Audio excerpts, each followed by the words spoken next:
What's going on, good people? Welcome back to another episode of the Trading Challenge. Today is day number 17, May 2nd, 2023. We made some trades today, so let's get into it.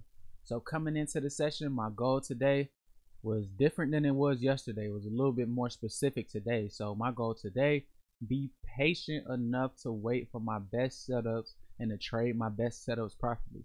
I went wrong yesterday because I wasn't descriptive enough. I said wait for my best setups and trade them properly.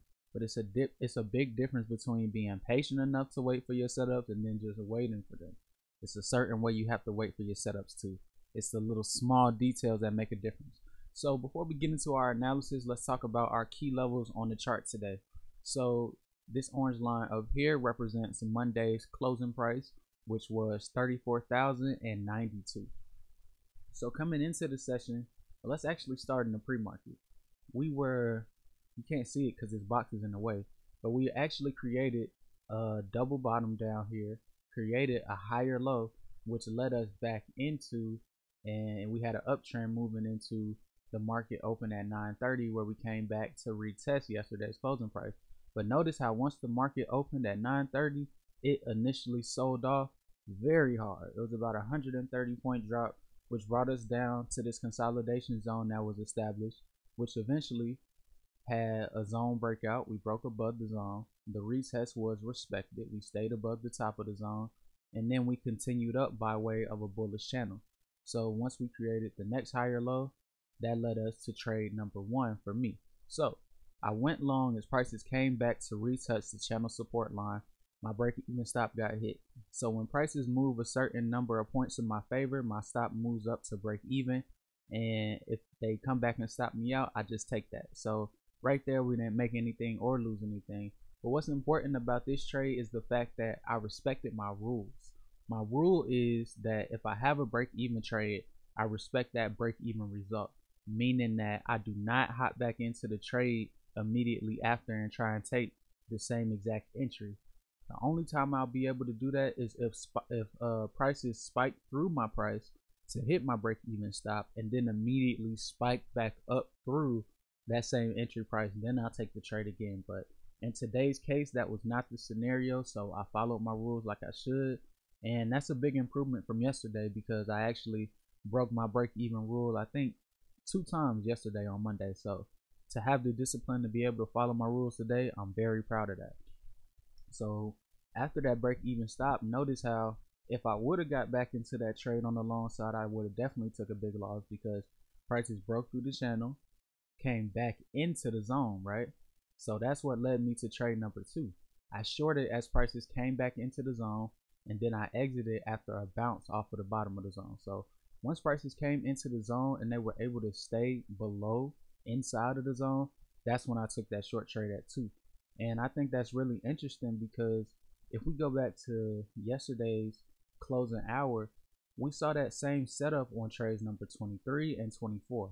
So on 23, we had, if you start from 20, we had a breakout past the zone, but then we created a higher low and pushed back into the zone.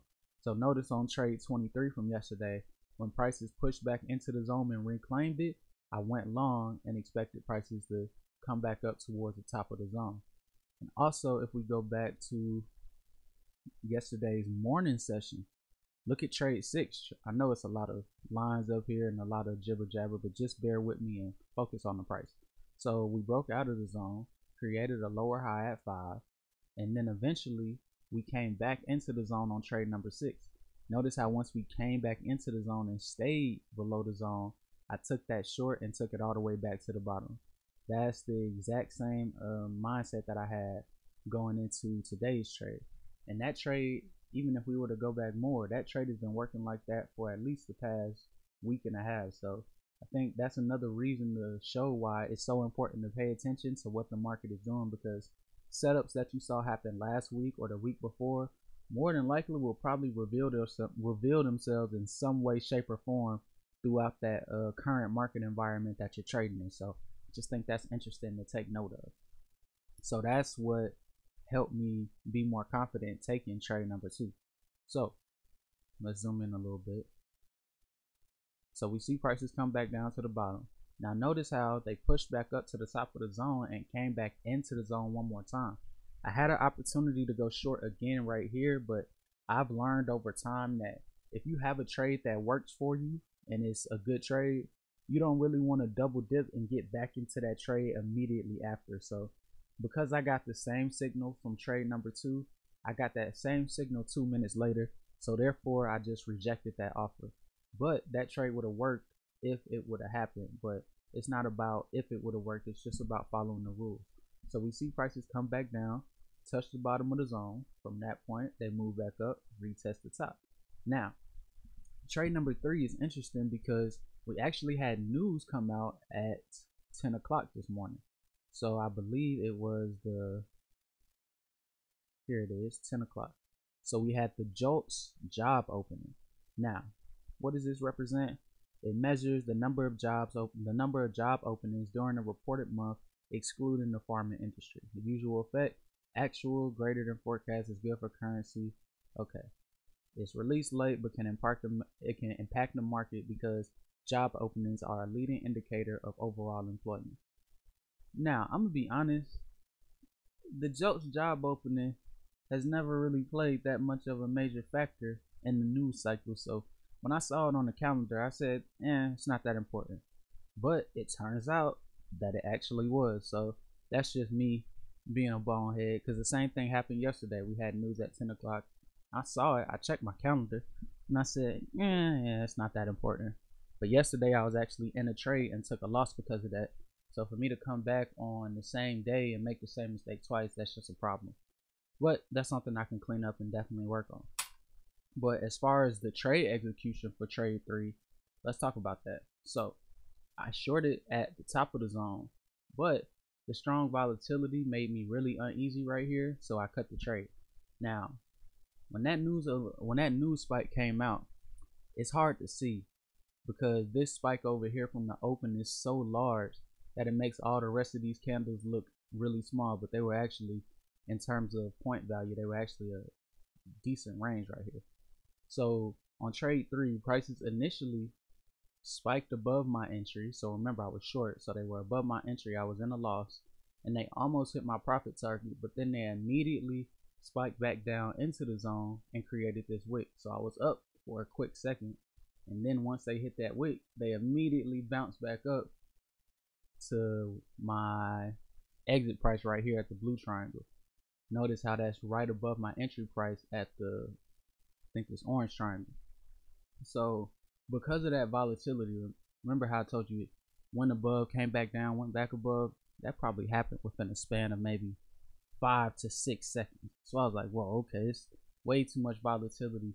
I want to get out and then just sit back and reevaluate. And if I see prices come back into the zone and stay in the zone again, then I'll take that short when I'm a little bit more sure about the potential proposition for that trade working. So that's what led me to trade number 4. I think those trades probably happened maybe 10 seconds away from each other. Me closing out trade 3 and then entering on trade 4. So let's read the notes for that one. So I took the same short trade from trade number 3. I shorted once prices came back into the zone, and I exited at the bottom of the zone. So that right there is a textbook play for me. When you talk about trading my plan, that's exactly what I want to do. Short it from the short it from the top of the zone and take prices back down to the bottom. I could have got greedy and held it down to the bottom of this wick right here, but I was disciplined enough to say, look, my zone is right there. I'm getting out when prices hit the bottom, and that's that. So really good job by me on trades 3 and 4. And trade number 2 also. Very good job trading that zone right there. So then we continued. Once prices broke out of the zone after the close of trade 4, we saw the breakout retest where this ellipse is right here. Breakout retest was successful, and then we moved away from the zone and we created a continuous bear spike. Now this is actually one of my favorite patterns. So a bear spike happens when you have 3 candles or more that are all red. So after the third continuously red candle is formed, that's when you know that the bear spike is legitimate. So let's actually go back to my notes, because this is something I was studying this weekend and I think it'll be really interesting to talk about right now. Okay, So this is an example of a continuous bear spike, and don't worry, I know it's a lot of notes over here, but we're not going to read all of it. That's for another video.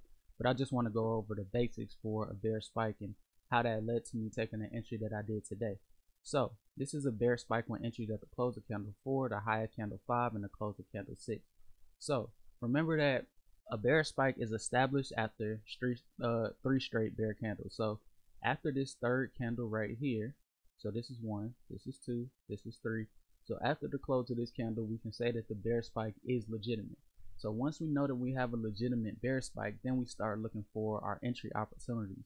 So we want to see the spike continue. We want to see all the candles after the bear spike gets established on candle 3. We want to see all the candles after that continue to be red and close red. But we would like to look for an entry when prices pull back off of the lows and they don't close at the lowest price that was generated during that candle. So when we're looking at candle 4, notice how at one point in time this candle looked like what candle 3 did, except when it was time for the candle to close, they weren't able to close exactly at the low. They closed away from the low, right? So that right there is technically your pullback, because when it comes to bull spikes and bear spikes, multi-candle pullbacks, the probabilities of those showing up are very slim. More than likely the pullback opportunity will be within that candle itself. So it'll make a low in a bear spike and then pull back to close away from those lows, and that right there, that's your pullback. So when that candle closes with a long tail wick, you short immediately on the close of that candle. So you would short as soon as candle 4 closed and as candle 5 opened. So that was actually my mindset and my line of thinking going into trade number 5. So we have the bear spike that gets established after 1, 2, 3 candles. So this third candle right here, let's zoom in a little bit more. So this candle right here is the third candle. When this one closes, that shows us that the bear spike is legitimate. So on this next candle, I'm looking for this candle to be red, at one point in time be a completely full red body that closes significantly away from its lowest price. That's exactly what we got on that candle, and it's almost textbook like we saw on the example that we were talking about from before. So as soon as that candle closed, I immediately went short on the close of candle 4, took prices back down to the bottom of that candle, which was my 20-point scalp target, and that's where I exited my trade, and I was done for the day after that. So that's pretty much just me following my strategy to the T. I knew exactly what I was looking for on that trade, and I took it the same way that I studied it. And I think that's just another reason showing you why it's so important to go back and study the markets and see what happened. Because on trades 2, 3, 4, and 5, I have more confidence in all of those trades because those were things that I studied last week and things that I studied this weekend, and to see those exact same things pop up in the market, I mean, it can't be coincidence. It happens like this all the time when I study the right way. So I think the overall lesson is to keep studying and keep being a student in the market, because it'll give you more confidence to take your setups when you see them. So I would say that overall today, man, I did fairly well. If I had to grade myself, I would give myself a 9 out of 10. You know, every trade that I took, all 5 trades, 1 through 5. If somebody stopped me on the street and said, go back to your database and show me the reasons that you took all 5 of your trades today, show me. I could go back and show them tens, if not hundreds of different examples for each and every one of these trades that I took, where each example shows the textbook way to get into it, and I took the trade the exact way that my database and that my trading plan says that I should. So I'm very proud of myself for doing that. The only reason I wouldn't give myself 10 out of 10 and I gave myself 9 out of 10 is because of that mishap that I had with the news release coming out. Now today I was able to make profits and end the day with a very good number, but going forward in the future, that's not a mistake that I can afford to make. What if I forgot that it was retail sales coming out, or CPI coming out, or PPI coming out, a news event that's going to make a much bigger impact? What if I forgot about those and I find myself in a trade at that time? It's going to be a high probability of me taking a loss, and that's going to be a loss that I shouldn't have taken, because it could have been avoided. So I need to clean that up. I need to be not only 100% aware of what my trading plan is, but I need to be 100% aware of the market that I'm walking into, that I'm using my trading plan for. So market awareness is very important. But outside of that, man, I did everything that I needed to today. So going forward into today's back testing session, my goal is simple: to be patient enough to wait for my best setups and to trade them properly when I see them. So that's all I'm focused on tonight. I'll get my studying in, and I hope you guys do too. And tomorrow will be day 18, May 3rd.